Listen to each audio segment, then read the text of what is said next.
Mettre aux compétences de s'exprimer. Et là, nous avons parlé du cas de Bessalel et tous les autres qui étaient à côté de lui et qui, par l'esprit de sagesse que Dieu leur a communiqué, de pouvoir tailler les pierres, de pouvoir construire et de bâtir des choses, alors de permettre à l'œuvre et au travail que Dieu a accordé à Moïse de faire, de pouvoir les réaliser.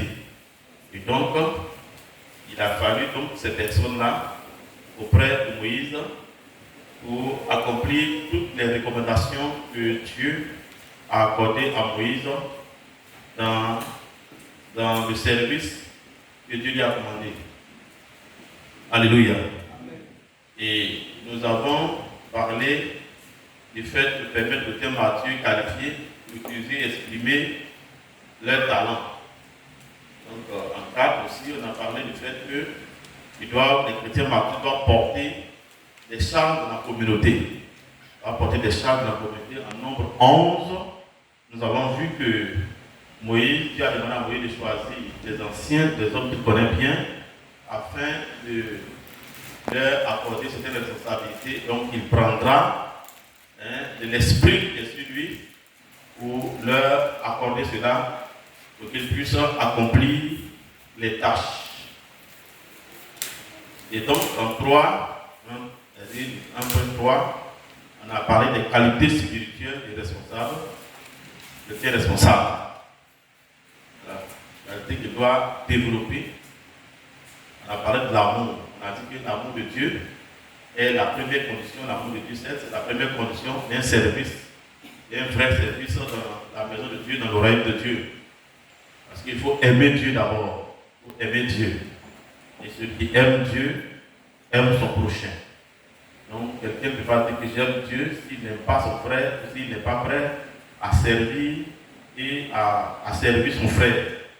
Et donc, en 2, on a parlé de l'attachement à Dieu. L'attachement à Dieu, l'attachement qui est la fidélité. Pas de fidélité, l'attachement à Dieu. Et donc, à la vie communautaire, aussi l'attachement à la vie communautaire, dans le psaume 35, à partir de verset 18, on a vu cela. Et on a parlé de la vie communautaire. C'est tout ce qui régit le fonctionnement de la communauté, qui sont les réunions, qui régit la vie de la communauté. On a vu les réunions, les moments de rassemblement. Et on a parlé aussi des cellules qu'on a établies. Donc, il y a tout un ensemble de choses aussi qui font partie de la vie communautaire. Tout ce qu'on a mis en place qui régit, qui régule la vie de la communauté. Donc, le responsable doit vraiment être fidèle à cela. Il faut qu'il soit dans la communauté, qu'il soit attaché à la communauté. Ça, parce que le chrétien, seul qui vient à l'église, peut ne pas forcément être dans ces positions-là, parce que d'un moment à l'autre, il peut être présent comme n'est pas présent, même depuis venir à l'église. Alors là, il est reconnu comme un responsable de l'église, on l'a présenté devant les gens, et donc il est une tête de l'église, il pourrait être une tête couronnée de l'église. Donc il est important qu'il soit affiché dans sa position de fidélité. Gloire à Dieu. Et donc, on a parlé aussi de l'attachement à la vie de prière. Un responsable doit avoir une vie de prière. Si tu es responsable, que tu ne pries pas, tu ne peux pas avoir vraiment la vie de Dieu en toi. Il faut la prière. Tu dois prier et avoir cette habitude de prier. Parce que c'est le responsable qui peut dire à l'autre personne, il faut prier. Mais si toi tu ne pries pas, tu ne peux pas demander à quelqu'un de prier, tu ne peux pas diriger les gens si tu ne pries pas. Parce que la prière te donne de recevoir la vie divine, de recevoir la grâce divine, de recevoir de Dieu, c'est-à-dire d'être en contact avec le Seigneur. Donc on ne peut pas faire un service si on n'est pas en contact avec le maître qui donne le service. Il faut être en contact, il faut avoir une vie de prière, une bonne vie de prière. Ensuite, nous avons parlé de l'obéissance à la parole de Dieu. Nous avons parlé de l'attachement à Dieu par une vie de méditation de la parole de Dieu. Quand tu es responsable, tu dois avoir une vie de méditation de la parole de Dieu. Tu dois vraiment méditer la parole. Et on a parlé aussi de l'amour de la parole de Dieu. On va expliquer cela. l'amour de la parole de Dieu. Et dans ça, n'est-ce pas? Est-ce qu'on a écrit ça? Donc, l'amour de la parole de Dieu. On a essayé d'expliquer, de faire la différence. Il faut aimer la parole, avoir soif de la parole, il faut désirer la parole. Désirer comme des enfants nouveau-nés, le lait spirituel. Donc, il faut désirer la parole. Donc, ça, c'est l'amour qu'on a. On a de la parole de Dieu, qu'on développe de la parole de Dieu. Dans cette soif, ce désir d'avoir la parole. Donc, c'est en partie ce moment-là que la parole de Dieu peut demeurer en nous, peut habiter en nous, et puis produire ses fruits.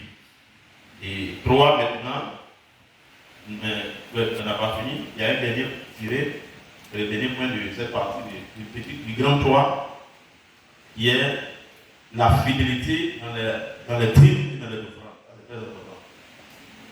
Les dîmes et les offrandes. La fidélité dans les dîmes et les offrandes. Ah, c'est des petits tirés parce qu'on a dit, on a parlé de l'amour et l'attachement. On a dit que l'attachement, la fidélité se manifeste sur plusieurs domaines. Pas de fidélité en différents domaines. Elle se manifeste dans ces différents domaines qu'on vient de voir. Et ici, nous parlons de la fidélité dans les dîmes et les offrandes. Dans Malachie 3, 6 à 8, nous connaissons bien ce passage. On peut lire là, la fidélité dans les dîmes et les offrandes. Malachie 3, le verset 6 à 8. Nous lisons la parole de Dieu. Car je suis l'Éternel, je ne change pas.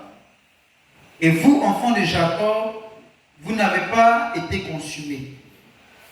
Depuis le temps de vos pères, vous vous êtes écartés de mes ordonnances, vous ne les avez point observées. Revenez à moi, et je reviendrai à vous, dit l'Éternel des armées.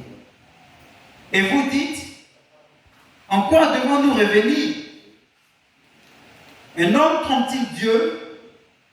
Car vous me trompez, et vous dites, en quoi t'avons-nous trompé? Dans les dîmes et les offrandes.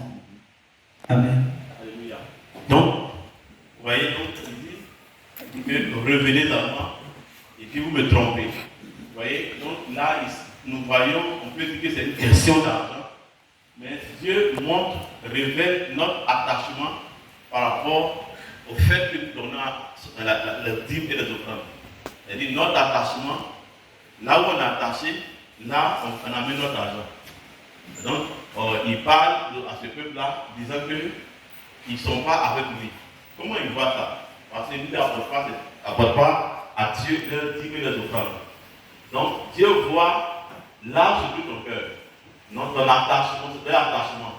Il voit qu'ils sont séparés de lui, parce que maintenant, quand ils ont les produits de la vie, les produits des champs, ils ne pensent plus à Dieu. Vous voyez, donc, à partir du manque de leur aptitude à faire l'argent, comment ils traitent l'argent, Dieu peut s'en rendre compte s'ils sont avec lui ou bien ils ne sont pas avec lui. C'est-à-dire, la manière que tu traites ton argent ou bien que tu utilises ton argent, on peut savoir si tu es avec Dieu ou bien tu n'es pas avec Dieu. Donc si ton argent, Dieu voit que ton argent ne va plus chez lui, c'est qu'il y a un problème entre toi et lui. Et toi, il dit, revenez à moi. Donc l'attachement aussi est lié à cela. Donc tu ne peux pas être responsable de communauté et puis tu n'envoies pas ta dîme. Tu n'envoies pas tes offrandes. Voyez donc, c'est là où se trouve ton cœur, ton trésor là, qui sera véritablement là. Donc l'attachement, la fidélité est liée aussi à cela. Le fait que tu participes à la vie de la communauté. Parce que la dîme et les offrandes, c'est ce que nous utilisons pour permettre à la communauté d'avancer, pour réaliser les œuvres de Dieu, pour vraiment faire les projets. Donc, en tant que responsable, c'est au cœur même de la croissance, au cœur de l'accomplissement, au cœur de tout ce qui concerne la construction de l'œuvre. Et puis tu n'envoies pas ta dîme, donc tu es déconnecté. Alléluia. Et donc c'est la raison pour laquelle le Seigneur a repris le peuple d'Israël, a dit non, revenez à moi. Au moment où il a commencé à se rendre compte qu'ils n'apportent plus les offrandes, c'est qu'ils se sont détournés de Dieu. Leur cœur n'est plus avec lui, donc ils ne voient pas leur fidélité. On On pourrait dire que c'est les dîmes, c'est l'argent, mais en réalité, c'est en fait leur personne qui n'est plus avec Dieu et qui se manifeste par leur manière d'apporter leur dîmes et leur offrandes. Donc le responsable doit donc être responsable, parce qu'il y a des églises où les responsables paient leur dîmes dans une autre église. C'est-à-dire que quelqu'un est responsable et qui va payer sa dîme dans une autre communauté. Tu vois? Et ça, c'est-à-dire qu'il y a un problème si tu es responsable. Et puis, tu t'en vas payer ta dîme dans une autre communauté. Ça, tu ne montres pas ton attachement. L'attachement. Et c'est grave. C'est grave. Un responsable dans une communauté, il ne peut pas agir comme ça.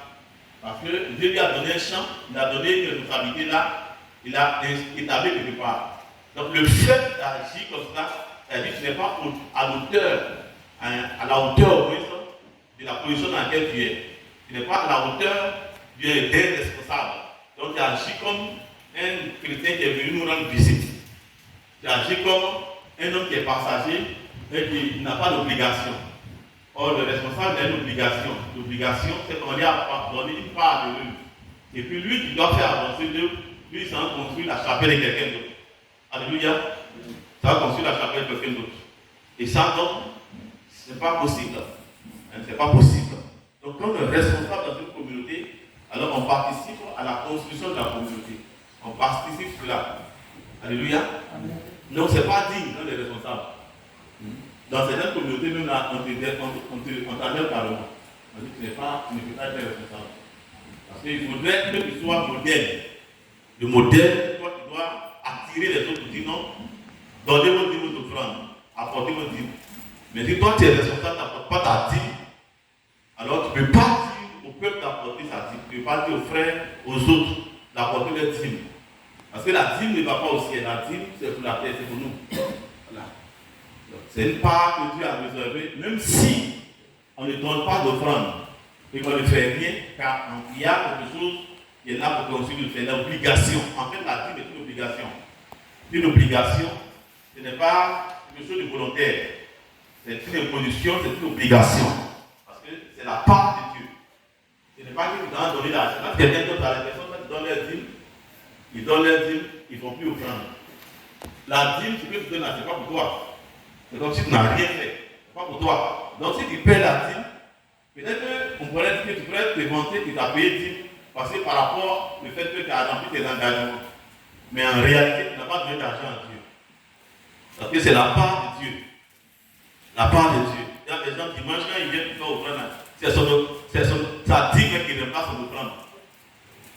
La dîme qui remplace son offrande. La dîme qui ne peut pas remplacer l'offrande parce que c'est la part de Dieu. Quelque chose qui ne t'appartient pas. Donc ça ne t'appartient pas. Donc tu ne peux pas dire que j'ai donné à Dieu. Elle dit que j'ai remis ce qui appartient à Dieu, c'est tout. Maintenant, ce qui suit, c'est que tu as obéi à la parole de Dieu. Là, c'est ce là que tu peux te vanter.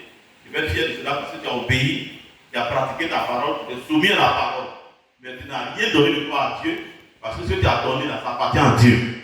En fait, tout appartient à Dieu, mais Dieu s'est levé une part qui lui est réservée. Donc, il a trop fait. Donc, c'est une obligation de donner la dîme. Et encore plus, pour un responsable, ne doit pas donc être vraiment fait comme les jeunes fidèles et les nouveaux. Donc, c'est un signe d'attachement, de fidélité à Dieu, mais de fidélité à tes engagements et à fidélité à la communauté. À la communauté. Le fait de donner sa dîme en tant que responsable, c'est un signe de fidélité, d'attachement. Donc Dieu dit à ce peuple-là, revenez à moi parce que vous ne payez plus votre dîme. Donc vous êtes détournés de moi. Alléluia. C'est très important. Donc quand tu es responsable, tu as une obligation de toi-même. Comme on doit te poursuivre, on te dit, mais où est ta dîme? C'est-à-dire normalement on doit vérifier où est la dîme des responsables. C'est tout à fait normal.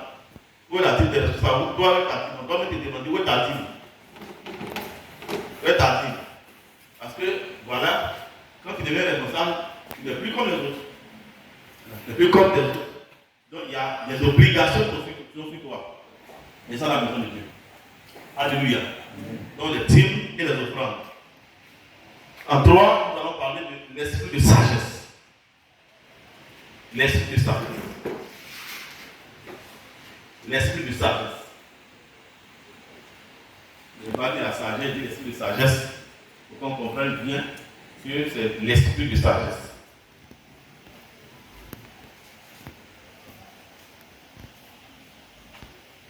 L'esprit de sagesse.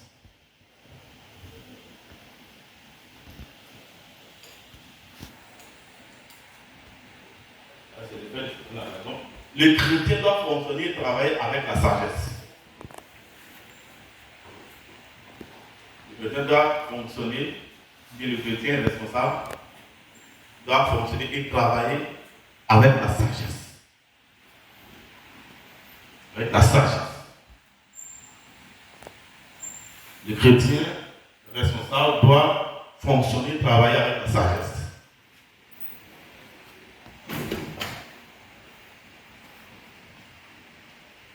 Avec la sagesse. Donc, la sagesse est très importante pour un responsable. Si tu es responsable, c'est que tu dois rechercher la sagesse. Parce que sans la sagesse, tu ne peux pas véritablement conduire un département, conduire des personnes. C'est la sagesse. Et la sagesse, ça s'impose à celui qui est responsable. Parce que lorsqu'on parle de responsable, ça arrive avec la sagesse. Ou la sagesse. Et donc, on parle de sagesse, tu ne peux plus parler comme les autres. C'est-à-dire que ton langage est différent des autres. Tu ne peux plus parler comme les autres. Il y a une manière d'appréhender les sujets, une manière d'appréhender les situations. Il y a une manière de parler. C'est comme les chefs d'État. Les gens du peuple ont une manière de dire, ah, ça parle comme ça. Mais les chefs d'État, ils ont une autre manière d'aborder les sujets. Parce que tu es dans un niveau de responsabilité. Donc ton niveau de responsabilité, la responsabilité impose, tu n'as plus le langage populaire. Tu n'as pas le langage de la foule. Tu n'as pas le langage de l'ensemble. Voilà. Il y a un langage au-dessus. Donc quand tu parles, fais attention à la manière dont tu parles. Donc tu n'appréhendes pas les sujets. Tu ne discutes pas les sujets comme les autres discutent. Donc toi, tu as un niveau de responsabilité. Donc c'est que tu dis t'engages. Et c'est pas bon de parler n'importe comment. Et ça c'est très important pour quelqu'un qui est responsable. Alléluia. Amen. Il doit forcément travailler la sagesse. Pour qu'il puisse accomplir et réaliser ce qu'il est en train de faire. Donc il sort directement de la foule. Il n'est pas l'homme de la foule. Dès l'instant, parce que la Bible dit que Moïse, Josué marchait avec Moïse.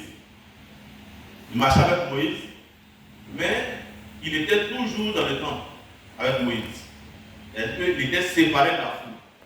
Donc le fait qu'on le fait responsable, immédiatement, le fait qu'on le fait ici, il dit, après tu es responsable, la séparer de la foule.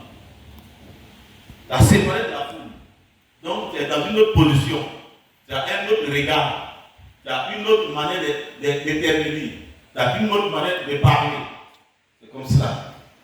Donc, une fois que tu te mues dans le peuple, tu te mues dans la foule, tu ne peux plus rien faire. C'est fini. Tu ne peux plus rien faire. Tu ne dois plus te muer dans la foule. Donc, tu dois être à l'écart. Et maintenant, pour pouvoir appréhender les situations, pour pouvoir appréhender les sujets. C'est pourquoi souvent, même dans une réunion, le responsable est le dernier qui prend la parole. Le dernier qui prend la parole pour harmoniser vraiment les points de vue et pour donner une bonne direction. Donc ça veut dire qu'il ne doit pas faire comme les autres. Ça c'est très important. Il est responsable de l'église. Parce que l'église, c'est tout un ensemble de personnes et c'est beaucoup de choses qu'on gère en même temps. Et donc dans ton département, tu ne peux pas travailler comme si c'est vrai que vous êtes des frères, mais à partir du moment où tu as donné une responsabilité, ça te donne une position. Une position qui te met dans une position qui, les choses qui se passent, ce n'est pas à cause de toi, mais à cause de la position. La position t'oblige, t'engage à certaines choses. Et tu vois, c'est comme par exemple le président de la République. Il ne peut pas dire aux gens, ne m'accordez pas un tel respect, mais ne me donnez pas une place comme ça. il est obligé parce que la position qu'il occupe en tant que président, s'il doit venir, on doit le mettre à tapis rouge. C'est ce qui est exigé. Donc il y a des choses qui sont attachées à sa position. Maintenant, quand il va sortir, il a dit qu'il n'est plus président. Même quand il n'est plus président, son statut de président reste. Vous voyez. Donc, lui, il ne veut ou ne veut pas, mais il y a des choses qu'il est obligé de faire, ou bien de ne pas faire. Parce que c'est par rapport à sa position, par rapport à son nom. C'est comme cela. Donc, quand tu es responsable, ce n'est pas la personne qui compte, mais la place que tu occupes, la position que tu occupes là. C'est ça qu'il faut regarder. Donc, quand tu vas quitter cette position-là, si une autre personne occupe cette position, c'est la même chose encore. Donc, la position d'autorité qu'on t'a accordée, la portion qu'on t'a accordée, toi, tu dois considérer ça. Tu dois même considérer ça. Donc, tu ne dois pas aller te muer dans le peuple, te muer dans la foule. Et c'est très important. Il faut faire la part des choses. Parce que ce poste-là t'exige une certaine manière de faire pour que le travail qu'on t'a demandé de faire, il puisse l'accomplir. Tu ne l'accomplis pas pour toi-même, parce que c'est en mission. Donc, pour réussir la mission, il y a des choses qui s'imposent à toi. Si tu ne fais pas ça, tu ne pourras pas réussir ta mission. Tu ne pourras pas réussir ta mission. C'est toi qui dois mettre peut-être l'ordre. Et puis c'est toi qui mets le désordre. Est-ce que tu pourras encore envoyer les gens dans la voie de l'ordre? Il ne peut pas. Il ne peut pas. Donc, c'est-à-dire qu'à partir du moment où tu es responsable, comme les gens disent, tu es marié, tu as mis la peau de cou. Donc, il y a des choses, il va porter forcément en veste. Il y a des choses, tu vas souffrir pour ça. Parce que tu es dans cette position. Tu ne peux plus faire certaines choses. Tu ne peux plus dire certaines choses. Donc, c'est pourquoi il y a donc certaines vertus à développer. Il y a la discrétion. Tu es discret. Voilà. On peut porter un sujet, tout le monde peut parler, tout le monde j'ai compris. C'est-à-dire quand tu vois, c'est un sujet d'ordre de bienséance ou bien qui tend à fragiliser quelque chose. Alors toi, tu écoutes. Et puis tu donnes ton point de vue, ou bien si tu vois que tu ne peux pas donner ton point de vue, tu sais maintenant dans quelle circonstance on va traiter le sujet. Donc ça demande la discrétion. Donc le responsable doit cultiver la discrétion. Il est discret. Il est discret. Mais si tu n'es pas discret, ce que tu ne dois pas dire, tu vas le dire au moment où tu ne dois pas le dire. Au moment où tu ne dois pas le dire. Parce qu'il y a des secrets, pas forcément des secrets en termes de choses, mais il y a des choses qui concernent ton travail et que tu ne dois pas divulguer. Voilà. Tu ne dois pas divulguer. Si par exemple tu es venu voir le pasteur et que le pasteur t'a partagé comment est-ce que tu dois traiter avec les gens de ton département pour éviter tes noms dessus, et puis toi tu n'as dit ça là-bas. C'est comme si tu n'as rien fait, si tu vois. Donc, ce n'est pas que ce sont des choses qui sont mauvaises, c'est pourquoi je ne l'ai pas dit, mais vous permettre à ce travail de se faire. Maintenant, si toi, tu n'as pas gardé la discrétion qui dit tout, tu ne peux pas travailler. Ce n'est pas possible. Donc, tu dois avoir la discrétion.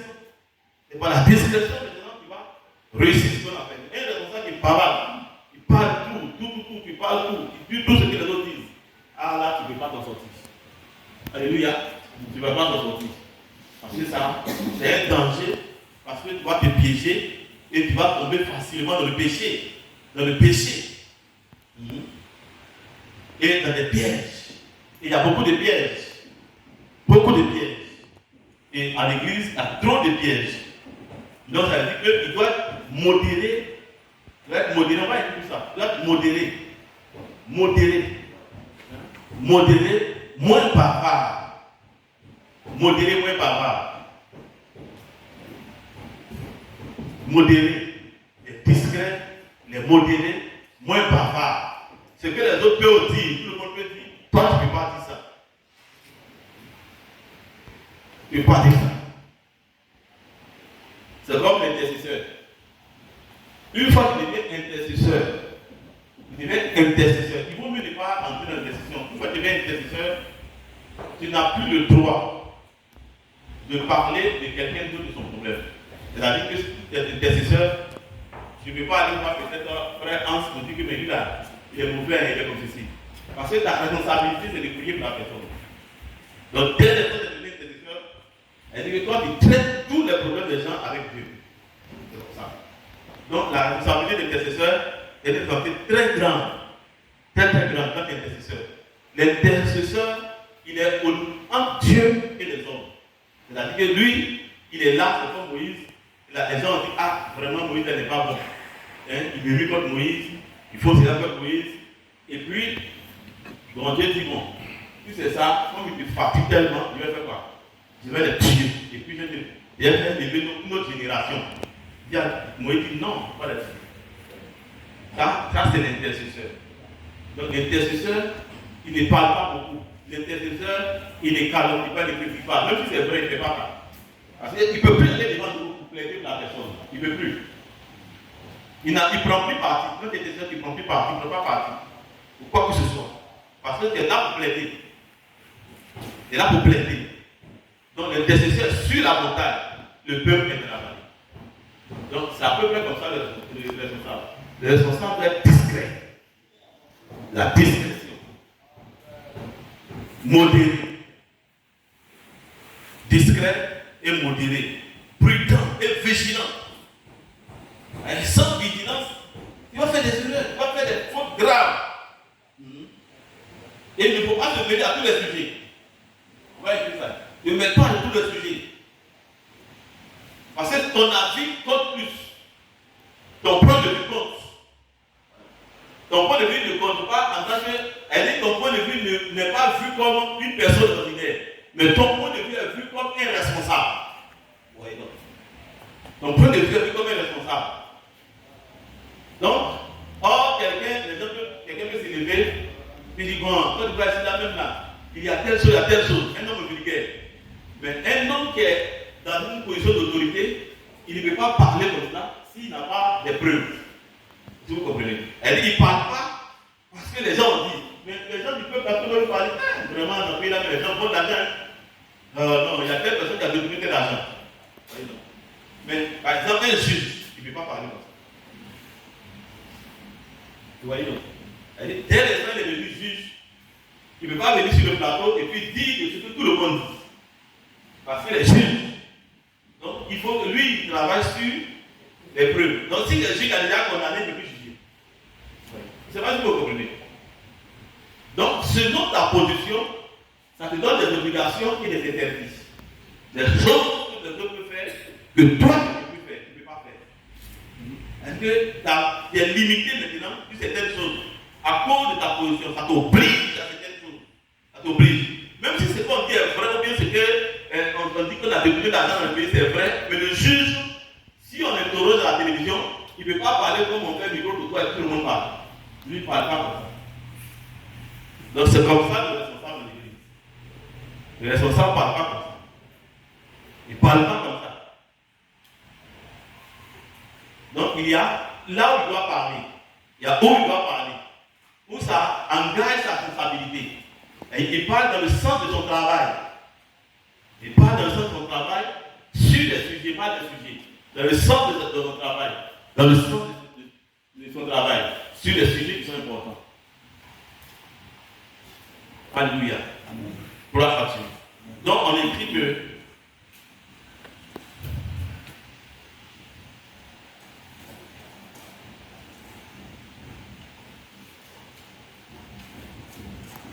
on a vu, quelle est la première fois qu'on a écrit? Le chrétien doit fonctionner. Le chrétien responsable Doit fonctionner et travailler avec la sagesse. Avec la sagesse. Il doit être aussi discret. On a dit doit là, donc il fait par lire, par tirer. Doit être discret. Doit être discret. Être discret. La discrétion. On doit être la vertu du responsable, la discrétion. La discrétion. Par exemple, il y a des informations, il y a des informations qu'on peut donner soit à un responsable, on n'a pas encore le temps pour venir plus à la chaîne. On va venir dire la chose. Maintenant, si le responsable n'est pas discret, le temps on doit donner l'information est déjà passée. Vous voyez donc. L'information est déjà passée. Or, l'information là a besoin de rester de la discrétion pour que ça sorte à un temps donné. Maintenant, si le responsable n'est pas discret, l'information va sortir avant même qu'on ne vienne et donc ça n'a plus maintenant sa place et puis même ça a détourné la raison pour laquelle on vient porter les formations. Donc ça veut dire que le responsable discret, puisque à cause des autorités, on lui partage des choses du travail. On partage avec des choses du travail. Donc s'il n'a pas la discrétion, alors il va mettre le travail là, il va foutre ça en l'air. Il va dire des choses, faire des choses qui vont aller contre même la raison pour laquelle il a dit les choses. Il a confié ces choses-là. Donc il faut la discrétion. La discrétion dans son travail. Il doit savoir parler. Comment s'adresser aux uns des autres. Et ça c'est important. Il doit savoir parler. Savoir s'exprimer. Savoir dire des choses à telle personne. Dans son département. Il veut parler aux gens. Mais quel est le langage que tu utilises? Le langage que tu utilises compte. Il y a une manière de dire, plusieurs manières de dire une chose. Je veux dire à quelqu'un, viens. Ça pose aucun problème. Mais viens! C'est différent. Mais quand on va demander, je lui dis simplement de venir. Mais pourquoi la personne n'est pas contente? C'est-à-dire, viens, mais ton viens que tu as dit n'est pas un bon viens. Mais non. Donc, il doit savoir parler, il faut savoir parler. C'est très très important. Surtout quand on est en communauté et qu'on gère les gens, la parole, il faut savoir gérer la parole. Parce que la Bible dit que la langue est un feu qui dévore, un feu qui consume. Je dis souvent que les démons ne font pas plus de ravage que les paroles qu'on dit. Les démons peuvent les chasser.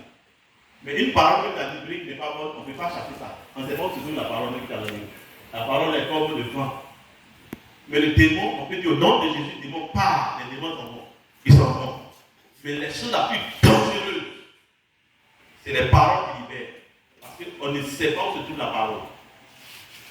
Quand on dit la parole est puissante, on ne sait pas où se trouve la parole. Donc quand on dit que donc, la parole qui sort, c'est comme le feu, qui peut dévorer une forêt. C'est-à-dire que c'est pas plus destructeur. Elle est destructrice, la parole. Plus que les démons ne sont pas plus dangereux que les paroles que nous disons. C'est pourquoi à l'église, on doit faire très attention, surtout à la parole. Le fait de parler, comment parler, la parole. La parole seulement peut détruire l'église, peut détruire une nation, une communauté, peut mettre des pays même en guerre.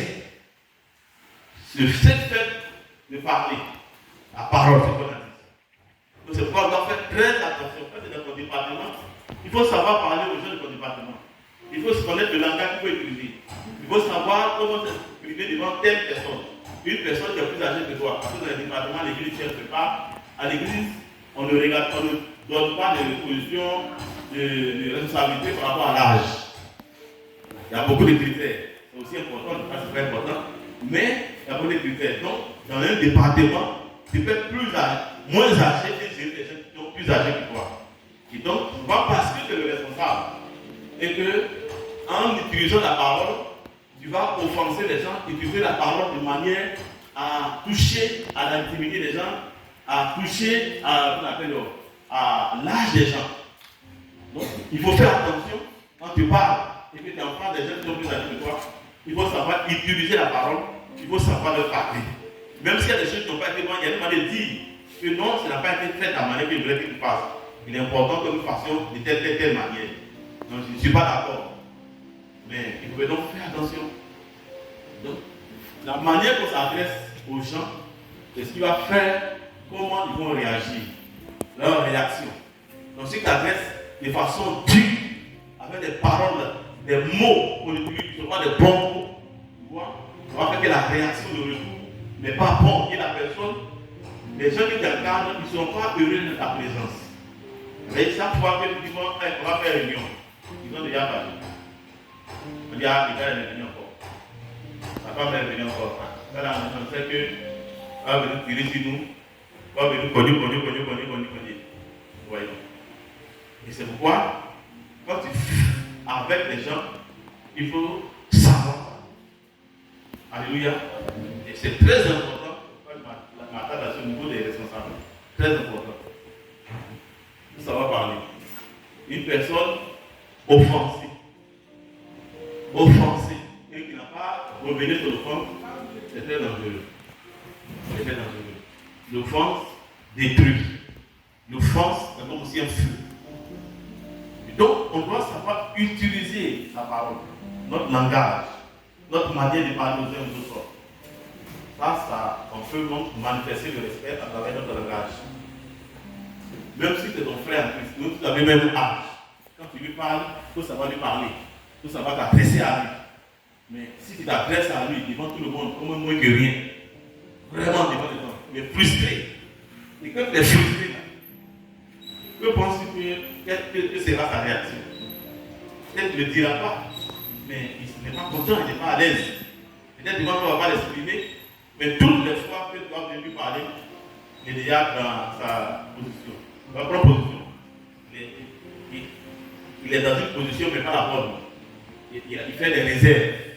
Et il n'est pas avec toi. Alléluia. Gloire à Jésus. Et c'est très important. Très important. En tant que chrétien, d'ailleurs, c'est la chose qu'on doit faire attention. On ne doit pas blesser notre frère par nos propos, par notre manière de parler. Et tu ne t'es pas parlé là. Non. On va ton frère comme ça. Toi-même, tu ne veux pas la même là. Toi, tu ne veux pas la ton frère comme ça. Voilà ta soeur à ton frère comme ça. Hein? Ne parle pas comme ça. Ce que tu fais là, tu parles avant, je ne le fais pas. Donc, toi, tu parles comme ça là. Tu es en train de dire à la personne que je ne veux plus t'écouter. Il ne veut plus t'écouter. Donc, vraiment, toi, reste à ta place. Et ça, c'est très important. J'insiste là-dessus. C'est très important. C'est très important. Les problèmes viennent à cause de la parole, à cause du langage. Le langage qui n'est pas approprié. Le langage qui n'est pas approprié, Donc avant, quand tu vas faire le réunion, quand tu vas parler à ton frère, regarde, est-ce que ce que je suis en train de lui dire, est-ce que c'est bon? Si on me dit à moi-même, est-ce que ça me fait plaisir? Ça me fait du bien. Et ça me fait du bien. Si ce que je suis en train de lui dire, la manière dont je suis en train de m'exprimer en son égard, est-ce que si on me fait la même chose, on me dit la même chose là, est-ce que ça me plaît? Maintenant aussi, quand tu l'as fait, et que ton frère dit, ah, il a dit ton attention que tu m'as parlé, il faut t'excuser. Ça, c'est la moindre des choses. Ce qu'il nous fait permet de vivre en communauté, il m'a dit ça, c'est important, permet de vivre en communauté, c'est de pouvoir reconnaître nos erreurs et de nous pardonner. En communauté, s'il n'y a pas ce principe de reconnaître que j'ai mal fait et de pardonner, ou bien de demander pardon, on ne peut pas vivre en communauté. La vie communautaire est régie sur ça, sur ces principes. Le principe de reconnaître ses erreurs, le principe de reconnaître ses fautes, et le principe d'accepter de demander pardon, et le principe de pardonner. Si ce principe n'existe pas, ce n'est pas possible. Le principe n'existe pas. Donc, la gestion de la parole. Bon, pour venir, tu vois, je veux que tu viennes même faire la soeur a une chaise. Ah, moi, je ne sais pas s'il y avait une chaise. Mais il y avait une chaise quelque part là. Bon, mon frère, excuse-moi, il y avait une chaise quelque part là. Mais qui a pris la chaise là? Va demander à quelqu'un pour là-bas. Je crois que c'est ces exemples-là. Dès que tu as parlé à ton frère comme ça, qui a pris ma chaise? Ma chaise était là, qui a pris? Est-ce que moi je suis là pour garder ta chaise? Alléluia. Donc on doit avoir des manières de parler. Je vais vous m'arrêter un peu là. Moyen de parler. Un homme peut prendre plaisir à être dans ta présence, à t'écouter et à faire ce que tu dis par rapport à ta manière de le considérer. De le considérer dans tes propos. De le considérer dans ta manière de l'aborder. En fait, même ce n'est pas quand tu vas faire ça même qui va t'écouter. Ce n'est pas quand tu vas parler d'une manière autoritaire, prendre l'ascension sur lui, ou bien la baisser, qu'il va te considérer. La considération ne vient pas par là. La considération ne vient pas par là. La considération vient quand toi tu considères l'autre. Quand tu me considères, alors là, je vois vraiment que tu es une personne de considération. Une personne de considération. Alors on peut s'entendre, les deux choses peuvent marcher. Alléluia. Et donc c'est important.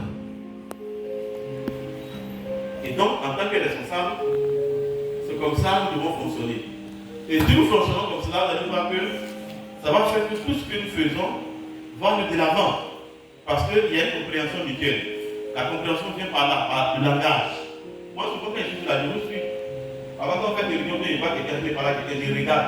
Souvent, je vais parler, quelqu'un qui parle, mon frère, je fais pause. D'ailleurs, après, je fais pause, je vois comment tu parles. Je regarde. Je regarde, je fais attention. Je fais attention. Quand vous parlez de la main les uns aux autres, la prochaine façon de vous parler. Pardon, donne le micro là. Ah! Bien fait, ah, comment tu peux faire? Non, je n'ai pas été là. Il parle à lui-même.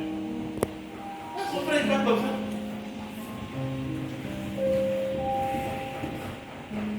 Alléluia. Gloire à Dieu.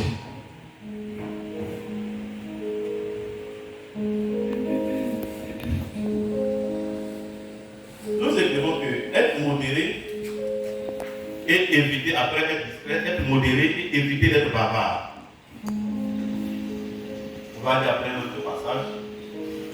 Être modéré et éviter d'être bavard. Nous sommes bavards à la période de après, il ne pas parler. Mais le mot bavard, il dit tout sans dire bonne chose. Donc, je dirais être prudent et vigilant en toutes choses. Et on a dit que cela nous permettra d'éviter les pièges de l'ennemi. Cela nous permettra d'éviter les pièges de l'ennemi. La prudence, le prudent. Le prudent. Être prudent et vigilant en toutes choses.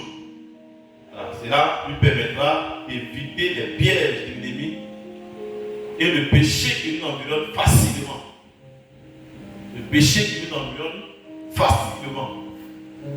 Nous environne facilement.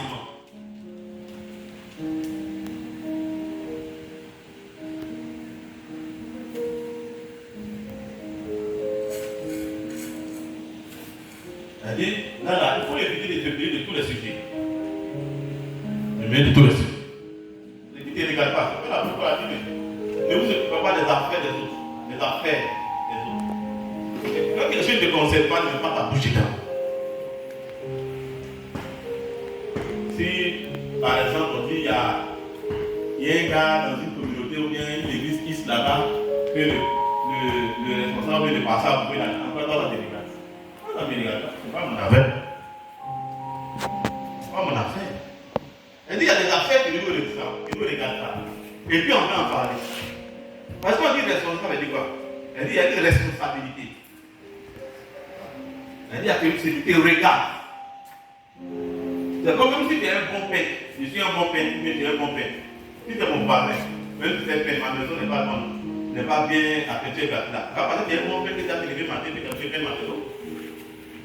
Ou bien, et Dieu lui dit, la maison du voisin là. Et puis tu prends ce tableau et peines à la maison. Avant de peindre la maison, tu peux venir voir les gars pour dire, ah, je vais vraiment t'aider un peu, si je peux t'offrir mes services. Ouvrir mes services. Et tu sois un bon père, un bon quoi. Tu ne veux pas venir tomber sur ma maison, tu me peindre ma maison. Elle dit quoi? Elle dit, c'est qui ne regarde pas? En tant qu'un responsable, ne s'occupe pas de ça. Donc on dit, bon, il y a dans l'église là-bas, il est passé là. Il a dit, moi je vois les gens, mais c'est là où il y a quelque chose. Moi je passe le temps là. Et pour toi la responsabilité. Tu ne t'occupes pas des affaires des autres. Elle est dans la vie. Donc, ce qui ne te concerne pas, tu ne veux pas t'appliquer.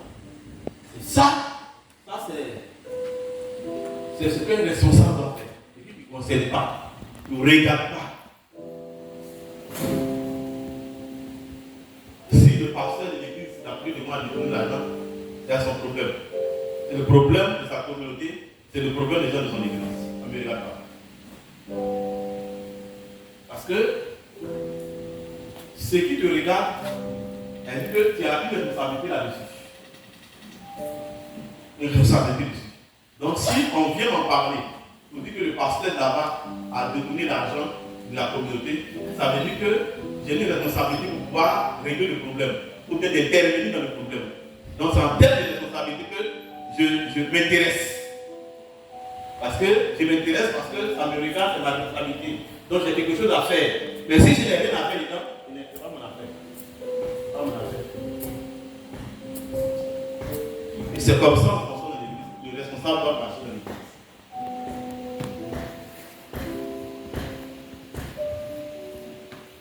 Alléluia.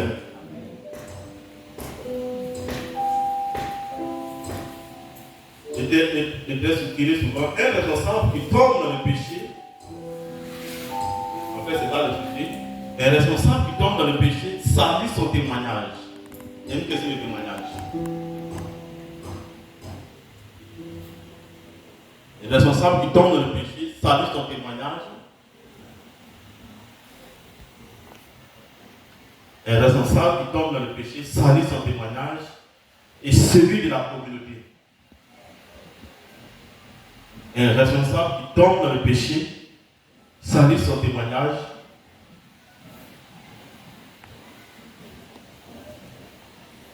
un responsable qui tombe dans le péché salit son témoignage et celui de la communauté.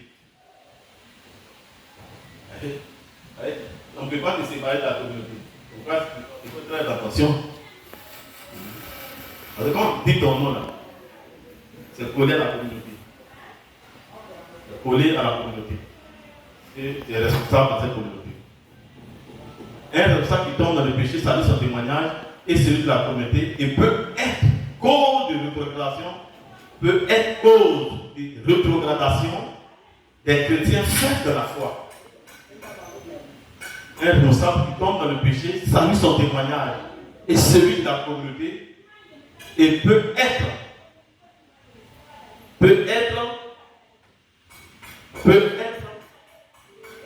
cause de rétrogradation, peut être cause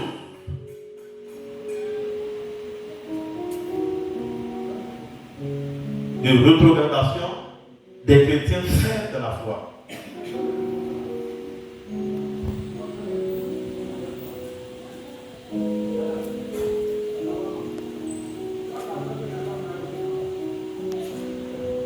Donc, si tu te mets de toutes les affaires qui ne regardent pas, tu vas tomber dans le péché. Tu vas tomber dans le péché. Et tu tombes dans le péché, tu salis ton témoignage. Tu salis ton témoignage et tu salis le témoignage de la communauté. Et à cause de toi, tu sais que quelqu'un sait, on ne dit rien. Mais comme toi, tu es responsable à cause de toi, de ta position de responsable, ça va donc toucher la vie des gens qui sont faits dans la foi. Les chrétiens faits dans la foi. Et ça peut même amener certains à rétrograder, à quitter la communauté, à quitter l'église. À cause de toi. Pas parce que tu es un frère ou bien un chrétien de la communauté, mais parce que tu es responsable. Et à cause de ce que tu es responsable, ça va plus l'affecter. Ça va plus l'affecter à cause de ta position de responsable. Pas parce que c'est toi, mais la position que tu occupes et les responsabilités que tu occupes, le rang que tu occupes dans l'église, mais c'est rien là que tu occupes dans l'église, donc va choquer plus les gens. Va choquer plus les gens qu'un chrétien ordinaire. Donc ça veut dire que ce qui t'engage, ou bien les contraintes qui sont sur toi, voilà, qui sont plus sur toi, qui pèsent sur toi, sont très fortes. Donc ça t'oblige à veiller sur toi-même et à faire attention. Parce que ta vie maintenant ne dépend plus de toi seul. Mais ta vie dépend aussi de la vie, elle est liée à celle des autres. Elle décide si donc tu fais des choses qui veulent faire partie, elle dit tu tombes et tu tombes à un autre. Elle dit tu t'en vas, elle dit tu chutes. Quand tu chutes, c'est tombé dans le péché en fait. Tu tombes et tu tombes à un autre. Parce que je veux être à la hauteur du sujet. Responsable. Mais lui qui même qui est responsable, il a fait ça aussi, il a fait ça aussi. Il a fait ça aussi. Mais tu ne sais pas. Parce qu'une personne va te dire, mais c'est à cause de toi que les frères ici est responsable. Lui il a regardé, et lui il a vu, et lui il a juché. Ouais, c'est comme ça. Il a regardé, il a vu, il dit, ah, c'est un responsable. C'est un responsable. Alors lui, il sait que lui il sait, c'est qu'on ne doit pas faire ça. Notre affaire est responsable à faire, il juge et puis en même temps, il dit moi, je ne veux pas supporter ça. Donc ça peut le faire rétrograder. Ça peut le changer. Lui qui avait des bonnes dispositions. Lui qui avait des bonnes dispositions de changer. Dispositions d'aller de l'avant, des bonnes dispositions, des dispositions de crainte, des dispositions d'amour, des dispositions de temps. Moi je vais te donner un témoignage. C'est pourquoi il faut faire très attention avec les responsables. Il y a beaucoup de choses qui m'ont touché. Quand moi j'étais converti nouvellement, en tout cas quand je voyais les chrétiens, je les respectais beaucoup. Je les respectais beaucoup parce que je dis, ah, là au moins, ils ne font pas de mauvaises choses. Donc tu respectais vraiment les chrétiens. Il dit, hé, viens devenir chrétien. Il y avait encore le monde. Viens devenir chrétien. Il dit, le monde, même pas le bêtise. Il y avait le monde. Et donc, quand j'ai accepté le Seigneur, j'ai accepté Jésus, j'étais tellement content. Je ne savais pas que j'allais assez trop accepter le Seigneur. Moi, je pensais que ça allait se passer plus loin parce qu'on voulait vraiment vivre dans le monde. Et puis, ça arrivait vite. J'étais très content. Content de devenir comme ces gens-là. Je les voyais, mais je ne les connaissais pas. Vous savez que les gens comme vous voyez, ils nous voient, ils nous respectent beaucoup, mais ils ne te connaissent pas réellement qui tu es. Mais quand tu débarques, tu n'es pas bon. Il est découragé. Et donc, les premiers jours d'études, on a donné, j'étais le premier à l'église. Peut-être que le à l'église, mardi, tout ça. Bon, je viens à l'église, j'ai commencé à remarquer que souvent, quand je m'en vais au culte comme ça, j'arrive là-bas, il n'y a personne, il me parle. Pourtant, il est l'heure. L'heure est passée un peu. Quand je cherche de dire, mais il n'y a pas écrit ici aujourd'hui. Il y a quel problème? Donc je ne comprenais pas. Et par moment, je vois maintenant, bon, moi je ne sais pas. Sauf que la vie, j'ai compris que les chrétiens ne viennent pas en retard. Ils viennent en retard, ils viennent à l'heure. Donc je dis donc, les gens qui moi je considère comme ça, ils sont. Et je me suis rendu compte que c'est le meilleur comportement des gens qui étaient responsables. Que quand je les vois, ils venaient les exhorter. Je vais les trouver. Que là, ils viennent tard comme ça. Ils disent, là les gars, c'est comme ça ils sont. J'étais dépassé. Sérieusement, je n'ai pas dit à quelqu'un, mais j'étais très dépassé. Je ne pensais pas qu'ils étaient comme ça, ils étaient disciplinés, ils étaient comme ça. Ils venaient pour nous exhorter. Vraiment, donne ta vie à Jésus, il faut suivre Jésus. C'est bien, ils ont dit de bonnes choses. J'arrive là-bas, ils sont pas ce qu'ils disent être. J'étais dépassé. Très dépassé. Parce que parfois même là, il y a 30 minutes, personne, même la porte, le portail de l'église n'est pas encore ouvert. Donc au début, je croyais qu'il n'y avait pas culte. Je croyais qu'il y avait culte. Mais ça après, j'ai vu que, j'ai compris que c'est comme ça que je comporte. J'ai commencé à voir, Quand j'ai vu ça, je me suis départi de ça. Donc c'est très important. L'image que nous donnons en tant que chrétiens. Et surtout en tant que responsable. Donc le chrétien qui est nouveau, qui ne connaît pas comment on prie, des fois tu vas dire des choses, tu regardes bien, avec un bon œil. Et donc il doit faire attention. Maintenant lui, il s'attend de telle chose, puis c'est le contraire, il voit. Il est là, c'est là, celui-là, c'est lui. Il est découragé en même temps. Il essaie d'appeler de Dieu là, c'est comme on pensait là, c'était pas ça. C'est comme on croyait là, c'était pas ça vraiment. Or, du coup, lui qui avait eu une ascension de Christ, comme celui de ce que je viens d'expliquer, et qui était engagé, qui était envie à dire des choses, il veut faire comme eux, il veut leur ressembler, et puis du coup il découvre ça, il sait que c'est de l'apparence. Et puis il change. C'est quelqu'un qui vient à l'heure, il ne n'est pas comme je n'ai pas à l'heure, il vient plus à l'heure. Et c'est pas comme ça, il fait plus sens. Et donc là maintenant, il dit nous dans la foule, il veut faire comme tout le monde. Il veut faire comme tout le monde. Mais toi, tu ne sais pas que c'est toi qui as fait ça. Tu ne sais pas que c'est à cause de toi que les désirs de Dieu. À cause de toi, il a besoin de devenir comme ça. Ce n'est pas par tes dits, pas qu'il a dit de faire ça. Il n'a pas dit ça. Mais la manière qu'il a vu, il a compris une chose, un enseignement qui n'est pas dit, qui n'est pas déclaré, qui n'est pas fait pour dire votre assoir d'enseigner. Mais enseignement pratique. Jamais. Alléluia. C'est pourquoi on doit avoir de bonnes manières. Donc, dans la vie, quelqu'un est responsable, il tombe dans le péché, ça donne son témoignage sur la communauté et il peut être à cause de modération des chrétiens faibles dans la foi. 4. La maturité spirituelle.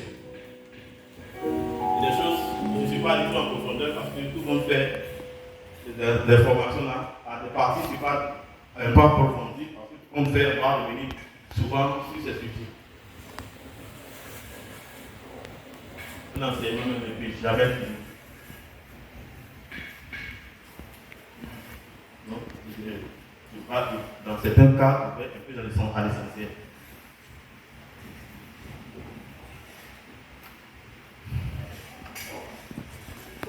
Aujourd'hui, le verset, comme je l'ai dit, Proverbe 16, verset 23. Proverbe 16, verset 23.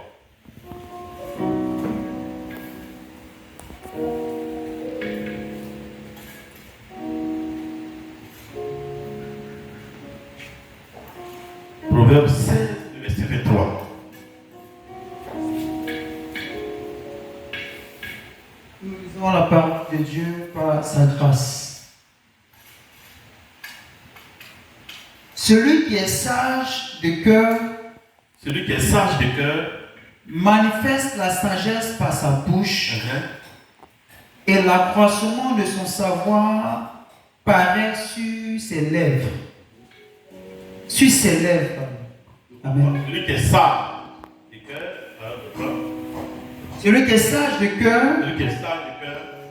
manifeste la sagesse par sa bouche et l'accroissement de son savoir paraît sur ses lèvres. Il manifeste la sagesse. Amen. Par ses paroles. Par ses paroles, sa manière de parler. Il manifeste la sagesse. La sagesse manifeste. Le responsable doit manifester la sagesse par sa bouche, par sa manière de parler. La manière de parler. On parle des lèvres, c'est qu'on dit. Il sort de notre bouche. 4. La maturité spirituelle. La maturité spirituelle. En disant qu'un responsable immature, un responsable immature,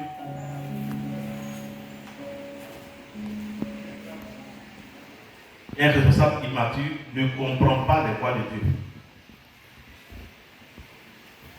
Un responsable immature ne comprend pas les voies de Dieu.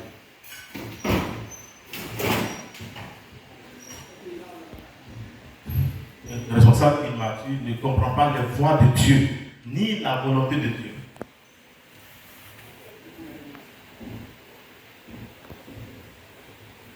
Un responsable immature ne comprend pas les voies de Dieu, ni la volonté de Dieu. C'est très, très important.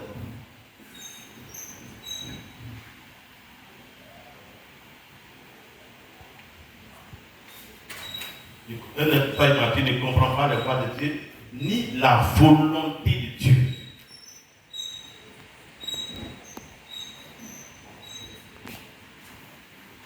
Il ne comprend pas.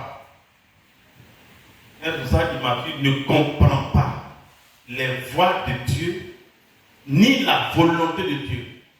Peut être un frein à l'œuvre de Dieu. Il peut être un frein. Peut être un frein à l'œuvre de Dieu. Un responsable immature ne comprend pas les voies de Dieu, ni la volonté de Dieu. Peut être un frein. Peut être un frein.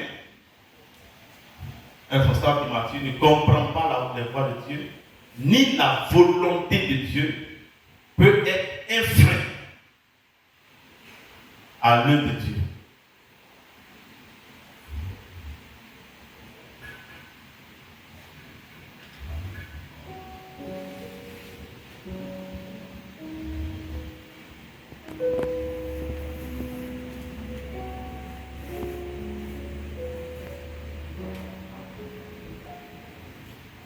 on écrit qu'il est, 2 points. Et que le repas de Dieu, qu'est-ce que tu vas te dire, qu'est-ce que tu vas faire? Il est un raisonneur. Ah, c'est très dangereux. Raisonneur. Raisonneur.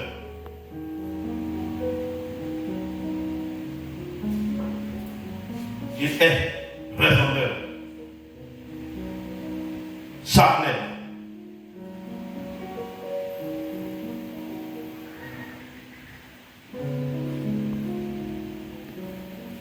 Aime juger les autres. Aime juger les autres. Oui. Il est raisonneur, charnel, aime juger les autres, manque d'amour.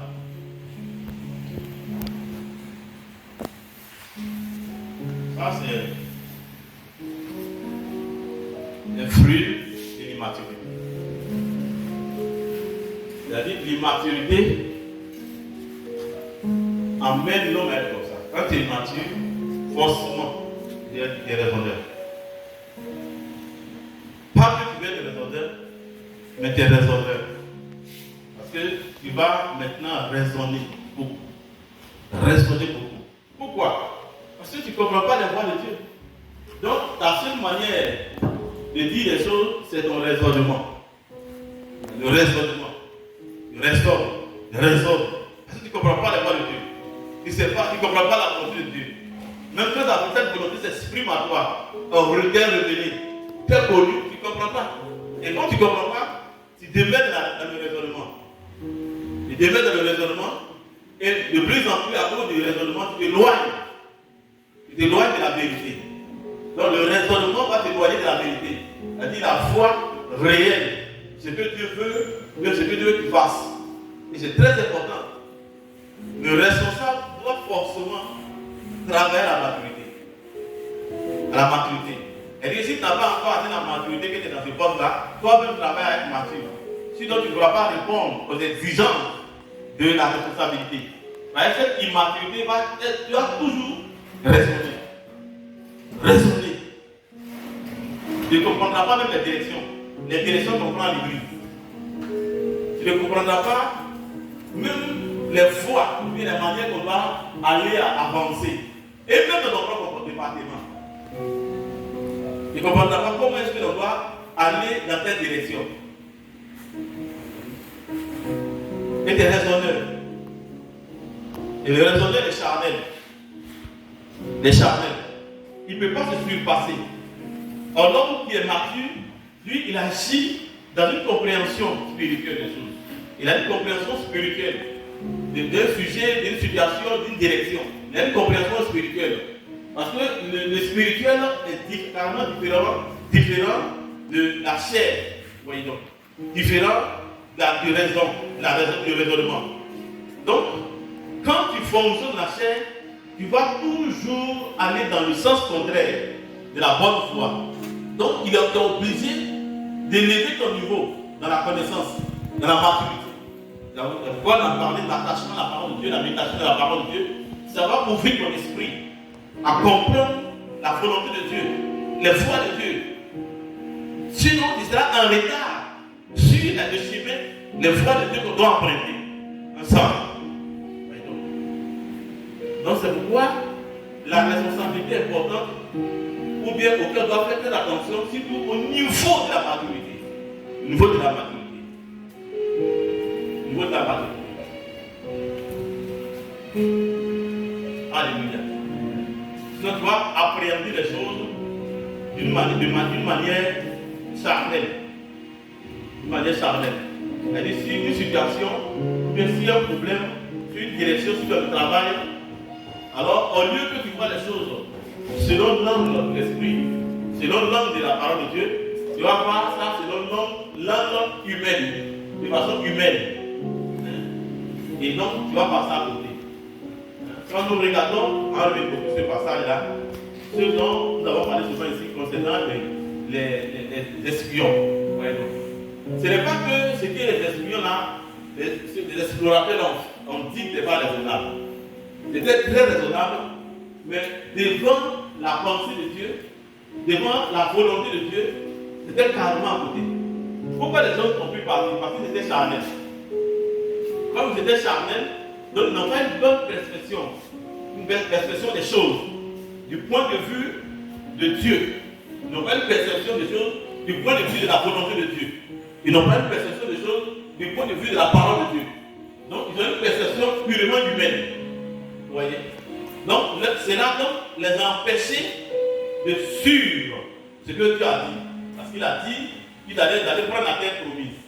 Mais quand ils sont partis, eux ils ont vu des géants, ils ont vu les fils d'Anak. C'était pas faux, c'était vrai, c'était vrai. Ils ont vu les fils d'Anak et ils ont vu des réalités qui semblent que la situation n'est pas à leur faveur. À leur faveur. Et tout ce qu'ils ont décrit, en réalité, c'était comme une autre trompée. C'était comme si Dieu les a trompés, Moïse les a trompés.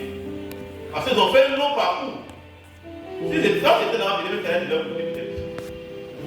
Oui, papa, quand on dit, mais petit, mais pourquoi ils font ça? Quand tu n'as pas marché dans le désert aussi. Donc, si tu n'as pas la maturité, c'est quoi? C'est avoir tous les caractères qui te permettent de surmonter une situation et d'avoir un bon regard. Tu vois? Mais si tu étais dans la bataille, mais pourquoi? Ils ont marché pendant des années dans le désert. Et puis ils arrivent quelque part, ils ont dit non, ils ont fait ça. Vraiment. C'est à cause de ça qu'on a quitté l'Égypte. Les gens, on a perdu nos maisons, on a perdu ça. Regardez comment on a quitté l'Égypte. Regardez cette souffrance. Il faut imaginer un peu ce parcours-là. D'abord l'Égypte, où Moïse allait parler d'augmenter les peines, des travaux. D'autres ont perdu des parents dans ça. Ils sont morts. Et en sortant encore, ils ont pris des enfants. Les enfants ont souffert, ils ont souffert de ce parcours, marcher.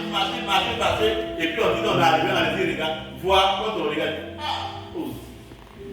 ça peut dire, ça là, on a fait tout ça, il y a des attaques là-bas. Quand tu regardes les tailles, il y a des filles qui sont fortifiées. Et puis il y a des personnes libres. Donc, tout ce qu'on a fait, les gens ont appelé, et puis il y a leur lien là. C'est pas un peu libre. Il y a des gars, même, ils ont fait leur champ, on a vu leur champ. Ils sont là-bas pendant des années. Des grands guerriers, tout ça. Vous pensez que les raisonnements n'étaient pas fiables? C'était trop fiable. Trop fiable. Donc si tu n'es pas au point de vue dans l'esprit, dans la foi de Dieu, dans la chair, tu vas raisonner comme ça. Ça c'est clair. C'est clair. C'est pourquoi il faut la maturité pour être à la hauteur, pour comprendre mieux une situation, pour mieux appréhender une chose, du point de vue de la parole, de l'Esprit de Dieu, de l'Esprit de sagesse. Si vous avez tout à fait raison de la chair, parce qu'ils arrivent, ils sont déjà presque arrivés. Ils ont dépensé toute leur énergie. Ils sont arrivés, ils ont perdu les enfants, ils ont perdu les frères, les biens. Beaucoup sont décédés dans le désert, mais ils ne mangent pas bien. Le soleil, tout ça, le désert. Nous ne connaissons pas le désert. Si tu regardes un peu les documentaires sur le désert est affreux. Il n'y a pas d'arbre ici, il n'y a pas de repères. Le sang. Et puis ils arrivent quelque part, ils arrivent, ils disent, regardez, allez-y, on va, nous espions. Allez-y, regardez. Quand tu vois ça, ton frère vient. Mais c'est pas possible. Est-ce que la Bible va dire, contre Moïse. Contre Moïse, elle était facile contre Moïse. Mais c'est pas possible. Est-ce que Dieu lui a révélé vraiment? Ça, c'est quoi ça? Des cas comme ça, mais c'est qu'on a vu pour mourir.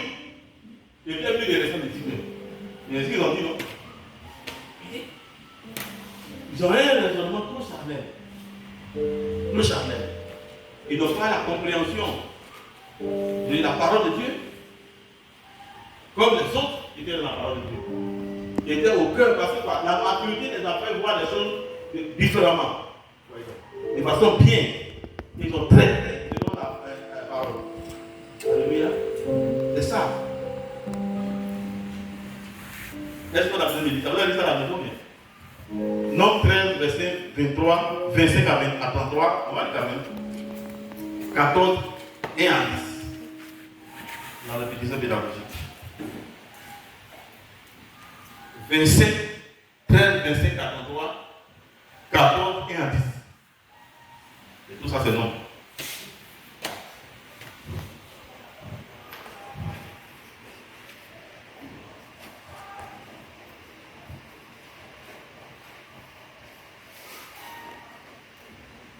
Marc 13, Verset 25 à 33. Nous lisons la parole de Dieu par sa grâce. Il fut de retour de l'exploration du pays au bout de 40 jours. À leur arrivée, il se rendit auprès de Moïse et d'Aaron et de toute l'assemblée des enfants d'Israël à Kadès dans le désert de Paran. Il leur fit un rapport ainsi qu'à toute l'assemblée et il leur montrait les fruits du pays. Voici ce qu'il racontait à Moïse. Nous sommes allés dans le pays où tu nous as envoyés.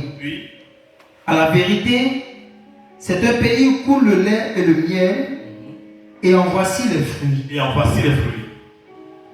Mais le peuple qui y habite, ce pays est puissant. Le peuple qui habite ce pays est puissant. Les villes sont fortifiées. Très grandes. Nous y avons vu des enfants d'Anak. Les Amalécites habitent la contrée du Midi. Les Hétiens, les Jébusiens et les Amoréens habitent la montagne. Et les Cananéens habitent près de la mer et le long du Jourdain. Caleb fit taire le peuple qui murmurait contre Moïse. Il dit, montons, emparons-nous du pays, nous y serons vainqueurs. Le verset 30. Mais les hommes qui étaient allés avec lui dirent, nous ne pouvons pas monter contre ce peuple, car il est plus fort que nous. Et il décriait devant les enfants d'Israël le pays qu'ils avaient exploré. Il dit, le pays que nous avons parcouru pour l'explorer est un pays qui dévore ses habitants. Tous ceux que nous y avons vus, sont des hommes d'une haute taille. Et nous y avons vu les géants. Enfants d'Anak. De la race des géants. Nous étions à nos yeux et aux leurs comme des sauterelles. C'est le verset 1. Le chapitre 14, verset 1. Toute l'assemblée éleva la voix et poussait des cris. Et le peuple pleura pendant la nuit. Tous les enfants d'Israël murmuraient contre Moïse et Aaron. Et toute l'assemblée leur dit, que ne sommes-nous morts dans le pays d'Égypte? Ou que ne sommes-nous morts dans ce désert? Pourquoi l'Éternel nous a fait-il aller dans ce pays? Où nous tomberons par l'épée? Où nos femmes et nos petits-enfants deviendront une proie? Ne vaut-il pas mieux pour nous retourner en Égypte? Et ils se disent l'un à l'autre, nommons un chef et retournons en Égypte. Le verset 5. Moïse et Aaron tombèrent sur leur visage en présence de toute l'assemblée réunie des enfants d'Israël. Et parmi ceux qui avaient exploré le pays, Josué, fils de Nun, et Caleb, fils de Jephuné, déchirèrent leurs vêtements et parlaient ainsi à toute l'assemblée des enfants d'Israël.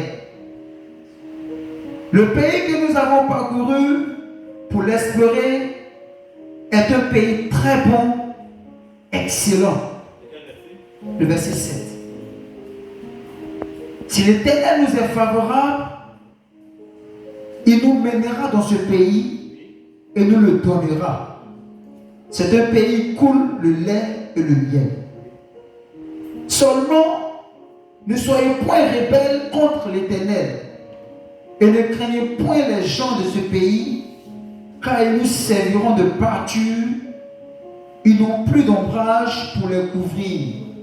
L'Éternel est avec nous, ne les craignez point. Le verset 10.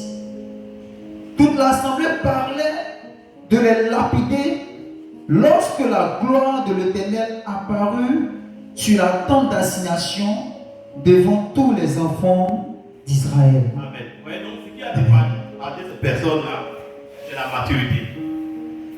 Les deux, Caleb et Josué étaient matures. Ils étaient matures, donc ils ont pu surmonter, vous voyez, donc les réalités qui étaient devant pour comprendre la volonté pleine de Dieu. Or, les autres là, ils n'ont pas pu surmonter. Ils ne pouvaient pas d'ailleurs. Ils n'avaient pas une bonne interprétation des choses, une bonne visibilité des choses. Donc, du coup, ils s'insurgent contre la voix de Dieu, s'insurgent contre la volonté de Dieu. Et la preuve, c'est qu'ils ont dit, pourquoi l'Éternel nous envoie dans tel lieu, vous voyez.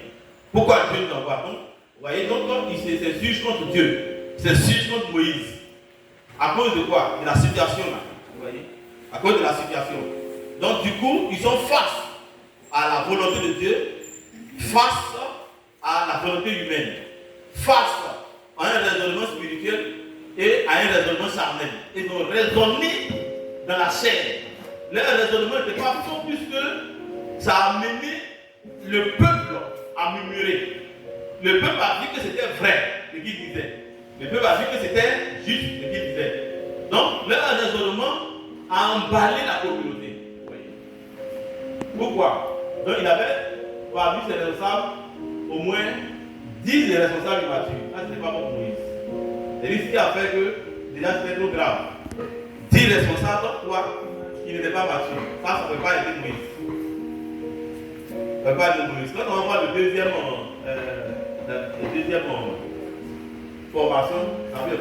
on va parler du caractère des choses, des responsables. Cet enseignement-là, je rêvais depuis qu'on fasse. Le caractère des responsables. On aurait dû faire ça avant même qu'on rentre en janvier et ça nous permet de faire beaucoup de choses après. Mais rien n'est tard. Le caractère des responsables. Vous voyez. Deux responsables qui sont matures. C'est pas bon pour Moïse. C'est pas bon. Deux responsables. C'est-à-dire que si donc c'était l'inverse, le peuple n'allait pas murmurer. Et c'est vrai que vous êtes avec moi. C'était l'inverse, le peuple n'allait pas murmurer. Donc le ministère de Moïse n'était pas solide. Bien que Moïse lui-même il avait un charisme, il était non seulement Dieu, mais son ministère de conduire le peuple à Canaan ne pouvait pas avoir victoire parce que la plupart des responsables de son clan, ils ont leur niveau de responsabilité très bas. Très bas. Donc ça fait que facilement le peuple et les ramassis qui sont venus passer les ramassis, vous faites attention. Les ramassis, ce sont ceux qui sont sortis de l'Égypte, mais qui n'étaient pas israélites. Il y a beaucoup qui ne sont pas israélites. Bon, si on fait des recherches là-dessus, vous connaissez le nom, il y a les noms et ça. Bon, ça ce sont les recherches, on ne sait pas si c'est vraiment ça exactement. Donc, il y avait les ramassis, il y avait les Égyptiens même. Il y avait aussi d'autres pays qui sont dictats d'Égypte, qui étaient aussi avec eux, qui sont sortis avec eux. Et même les Juifs, ils sont restés. Ah oui, tu vas trouver des choses. Ceux qui aiment les esclavages sont restés. Vous voyez donc. Et donc, les ramassis, là, la plupart, le plus souvent, c'était eux qui se plaignaient. C'était eux qui disaient, il n'y a pas la nourriture. Parce qu'ils n'ont jamais expérimenté la vie de foi. Ils n'ont jamais été enseignés les choses de Dieu. Dans les ils l'ont suivi. Mais ils n'avaient pas la compréhension des choses spirituelles. Donc ils l'ont suivi parce que les gens ramassés, c'est waouh! Quel miracle! Là, mais il y a des miracles. Pourquoi les miracles sont des bonnes choses, mais les miracles ne convertissent pas les gens. Ça peut peut-être être des apports pour amener la conversion, mais ça n'affaiblit pas les gens. Voilà. Ça peut le communiquer une fois circonstancielle. C'est aussi bon. Une fois de circonstance, une fois momentanée. Mais ce n'est pas ça qui construit la foi des chrétiens. C'est l'enseignement. L'enseignement qui construit. Donc là où on fait beaucoup de miracles, là il doit aussi avoir l'enseignement construire, partie de la vie des gens Pour que les gens soient assis, Jésus ne cherche pas des gens de miracles, mais c'est des gens qui sont faits. Ils sont faits. Elle dit qu'ils sont construits. Leur vie est construite. Bien bâtie. Vous voyez? Donc c'est Ramassi qu'ils ont suivi. Ce sont ces Ramassi là qui se plaignaient devant. Et en même temps, comme ils se plaignaient, ils arrivaient à avoir parmi les juifs certains qui sont faibles. Donc du coup ça devient maintenant tout le monde, ils commencent à gagner tout le monde. Vous voyez? Les Ramassi. On peut peut-être donner cette image de Ramassi, peut-être des gens qui ne sont pas convaincus, qui ne sont pas chrétiens. Mais il a l'église aussi. Il prie avec toi, il chante avec toi, il loue avec toi, il fait tout avec toi. Mais il n'est pas vraiment converti. Il n'est pas converti. Et les Ramassis sont dangereux. Gloire à Jésus. Vous voyez donc. Donc, leur appréhension, leur manière de voir les choses n'est pas ça. Deux responsables, ça c'est pas bon pour une grande mission comme ça. Satan va toujours les fatiguer. Satan va toujours les fatiguer. Parce qu'il faudrait des responsables bien, au moins si c'était au moins 9 comme ça. Voilà. 9 comme ça au moins. Les 3 autres là. Voilà. Là, on sait qu'il peut amener les 3 autres à la raison. Alléluia. Est-ce que ça va? Donc c'est important.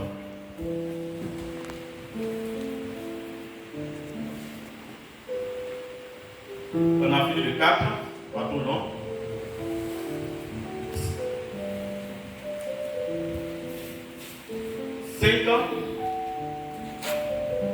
Il est déjà l'heure. On va s'arrêter là. Donc on va rester sur le 4. On va rester sur le 4. Donc la maturité est très importante. Très importante. Parce que tu vas devoir faire des choses selon on appelle ton niveau spirituel. Voilà. Ton niveau spirituel te pose à faire des choses. Par exemple, un enfant, tu ne vas pas te plaindre.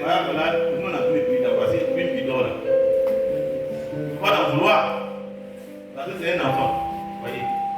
C'est un enfant. Tu peux en vouloir un enfant. Tu peux en vouloir un enfant derrière c'est un enfant. L'entrée est tombée. Quand on a fait l'entrée, fait l'entrée. Et là où elle est poussée, là, il peut faire tout ce qui est là. Donc, elle dit que selon ce que tu es là, tu vas faire des choses. Et c'est pas normal. Et c'est pas bon. Donc tu es obligé de grandir dans la foi, grandir la maturité, être mature pour pouvoir agir correctement, pour pouvoir te comporter correctement. Donc un responsable doit pas être immature. Si tu sens que tu es immature, il faut travailler ta maturité. Quand tu viens à l'église, il faut écouter la parole de Dieu. Il faut prier, il faut avoir une vie de méditation de la parole de Dieu. Il faut lire la Bible. Si tu ne lis pas la Bible, quelle est la force en toi? Il va te permettre de développer la foi en toi. La force spirituelle en toi. Parce que la foi, c'est la parole de Dieu, développe la force spirituelle de votre vie. La force spirituelle de votre vie. Et quand la force spirituelle te développe dans ta vie, tu as de mûrir, tu as de grandir. Tu as de grandir spirituellement. Et tu as des capacités. Et tu as des compréhensions. Des compréhensions des choses que 2 ans en arrière, 3 ans en arrière, 4 ans en arrière, tu n'avais pas cette compréhension. Maintenant, tu as une manière d'appréhender les sujets. Partout, même dans ta propre vie, que ce soit à l'église, que ce soit dehors, que ce soit les gens, tu as une manière d'appréhender les choses. Il y a des choses qui ne sont pas utiles, qui laissent tomber. On dit tout est permis, tout n'est pas utile. Donc l'homme qui est mature là, lui il vit dans les choses utiles. Mais l'homme qui n'est pas mature, il fait des choses permises. Tout est permis là. Mais le mature, il fait des choses utiles. Il fait des choses utiles. Parce que utile et permis, c'est différent. Est-ce que tu es permis d'aller de te promener par les partout? C'est une personne qui est permis. Mais si tu sors, si tu veux, tu vas dormir là-bas, si tu veux, tu vas là-bas, si tu veux aller manger dans maquis, tu vas aller dans le maquis, tu veux manger chez toi à la maison. Est-ce que ce n'est pas permis? Mais ce n'est pas utile. C'est des choses utiles. Donc le chrétien mature, lui, il fait des choses qui sont utiles. Il ne fait pas des choses parce que tout homme peut le faire. Il ne fait pas des choses parce que, apparemment, ça ne ressemble pas à un péché. Mais par rapport à une personne responsable, il ne doit pas le faire. Il ne doit pas le faire. Par rapport à une personne responsable, il ne doit pas le dire. Par rapport à une personne responsable, il ne doit pas agir comme ça. Mais l'autre peut faire ça. Il peut faire ça. et ça n'engage rien en lui. Mais toi, si tu le fais par rapport à ta position, ça t'engage à des choses. Ça t'engage à des choses. On peut même porter plainte contre toi, comme l'autre, on va porter plainte contre lui. Parce que tu portes plainte contre lui, en quoi est-ce que tu ne portes plainte contre lui? Il n'a pas d'engagement. Mais or, tu es responsable d'un engagement. Un engagement vers l'Église. Un engagement vers les autres responsables de l'Église. Un engagement vers l'autorité de l'Église. Un engagement vers la communauté tout entière. Un engagement vers Jésus-Christ. C'est comme le mariage. Hein? Je pense que quand je fais mariage, un de trois, il est divorcé. Hein?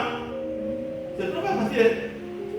Parce que les pensées, c'est parce qu'il peut aller à la mairie seulement parce que lui seul il sait faire les papiers. Non! Quand tu voulais faire ton mariage, avant de faire ton mariage, si tu es chrétien, tu es venu voir le pasteur, tu as parlé avec ton pasteur, le pasteur t'a suivi, il a suivi ta femme. Il y a eu un processus, vous avez suivi. Le pasteur a parlé à l'église. L'église a examiné le sujet. Elle dit tout le processus qu'on doit faire, on a fait. Les chrétiens ont contribué, ils ont payé l'argent, ils ont donné l'argent, tout ça. Bien. On a mis des gens en action pour des prières. On a fait beaucoup d'autres choses. Le jour du mariage, tu allais chercher un témoin. Quelqu'un même là, il a fait son travail. Le témoin est venu. Il a laissé son travail. Tout ça. Pour toi. Et il a suivi tout ce travail. Tout le monde se met en activité pour toi. Pendant un certain nombre de mois, tout ça. Tout le monde s'est engagé. On va à la mairie, le maire, tout ça. Les témoins, tout ça. Maintenant, toi, quand tu as fini mariage là, tu penses que tu es libre maintenant. Maintenant, ça ne va pas, je vais être divorcé. Donc, il te fout de toutes ces personnes-là. C'est trop facile là. C'est trop facile. C'est pour ça que tu veux te marier, il faut bien réfléchir. Parce que tu es en train d'attacher. Beaucoup de choses. Tu es venu au pasteur, tout ça, ça t'attache. Tout ça, ça t'engage. Tous ces engagements-là. Tu veux les casser, on ne peut pas les casser si facilement. Ce sont des liens, ça t'a attaché. Donc, c'est pas avant de partir pour réfléchir parce que tu vas passer sur plusieurs étapes d'attachement pour t'attacher. Donc, tu n'es plus le vrai de ton mariage, mais tu ne dépends plus de toi seul. Parce que tu as engagé un certain nombre de personnes. C'est tout ça maintenant qui fait l'alliance du mariage. Et puis, quand tu lèves le matin, quand même m'a insulté là, elle m'a fait ceci là, je l'ai regardé car je vais divorcer. Est-ce que tous ces. Voilà, là, vous allez recommencer ça par notre exemple, par là. C'est ça qui fait que les gens meurent. Ah bon? On ne t'oblige pas de te marier. Mais si tu vas te marier, si tu vas faire des choses et tu sais que ça demande des engagements et que ça engage d'autres personnes, il faut réfléchir bien avant de commencer. Réfléchis bien avant de commencer. Dieu te tiendra le cœur. Parce que si ces personnes-là, ils ne sont pas impliqués dans ton affaire, comment tu allais réfléchir? Donc ils ont rempli les formalités, ils ont rempli les engagements, ils ont pris l'engagement avec eux, à tel niveau, jusqu'à ce que l'engagement final soit fait à la mairie. Et puis un bon matin, il dit, j'aimerais faire le divorce. Mais toi, je pense que la vie est simple. La vie n'est pas simple comme ça. Alléluia. Ce n'est qu'une parenthèse. Donc c'est plus cela. Quand tu es responsable, tu es engagé dans beaucoup de choses. Dieu nous bénisse.